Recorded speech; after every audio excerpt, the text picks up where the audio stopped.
Hey, everybody. Hey! All right, so in that grand old equation of sex, drugs, and rock and roll, one variable that really doesn't belong in it is grandma. Does not belong there. Let me talk about my grandma for a little bit. She is what you would call, a sassy old gal. She's, grew up on a farm. She's the one who's always laughing the loudest, but you can also look in her eyes and see she's seen some shit. Grandma keeps it real.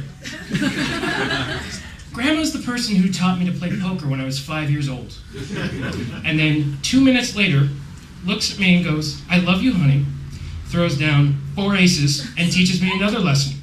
It doesn't matter if you're family. It doesn't matter if it's your 5-year-old grandson.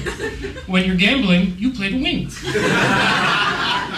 This is a woman who, when my father, one of the strongest, proudest men I've ever met, was talking about an ex-girlfriend, my grandma just went, "Oh, you just fucked her and left," and reduced this man to just this quivering, blushing mess.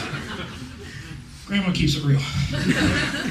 So, a couple years ago, I was living with my parents, and I just started sleeping with this girl, and, the first time you sleep with someone, you're like, well, how am I going to make this happen again? So I said, you know what? I'm going to San Francisco this weekend. How about you pick me up from the airport? I'll buy you a drink at the bar. Okay. Yes. So we go to the bar, we get a drink, and we just talk, and she says, "Over your hand." She puts a little pill in my hand. I'm going, all right. The plot thickens. So we go back to my house, and what ensues I would like to call a kind of sex-pocalypse. It's the kind where even though you're listening to Portishead, all you want to do is yell, "Slayer!" So this went on from the late evening into the early morning. And like I said, I was living with my parents, and as morning dragged on, I heard the footsteps on the other side of the door, but by this point in the whole scenario, I was still trying to, whisper sexy things in her ear, and all that came out was, So morning passes into afternoon, and life is beautiful. The sun is shining in. She looks so peaceful asleep. I feel like my penis could star in a Disney cartoon. And all of a sudden, her eyes just bolt open. She's like, "Oh shit, I gotta go to a funeral." I was like, "Don't worry about it, we're fine, we can just go." And that's when I hear a laugh from downstairs. I know this laugh. Oh God, it's my grandma's laugh. So I grew up in this house, so I kind of ninja, to look downstairs, and oh my God, there's my mom and my grandma sitting right there at the bottom of the stairs. I run back in, and we both run to the bathroom. She's like, "What are we gonna do? What are we gonna do? What are we gonna do?" And I can see the fear in her eyes. Because I'm imagining in her head, she's expecting my grandma to be like, "You little whore," and choke her out with a Werther's Original or something. But no, she has nothing to fear.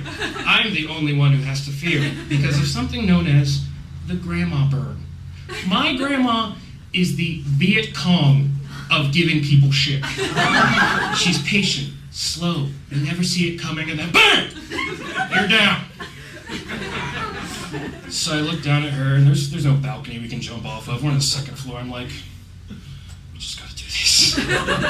So like the Spartans of 300, we charge downstairs. I give my dog a cookie. I see my mom, who looks like she's about to just bust open her guts laughing, and I give my grandma a hug, and I'm like, "Hey, this is my friend. We're gonna go. Bye." My grandma just smiled at me. 2 years have passed. And every time I mention a woman's name, anytime I go out, I just see this little glint in her eye. She's just waiting. And I'm just waiting for the day in absolute terror when she says, "I love you, honey," and I'll know once again I'm about to get fucked.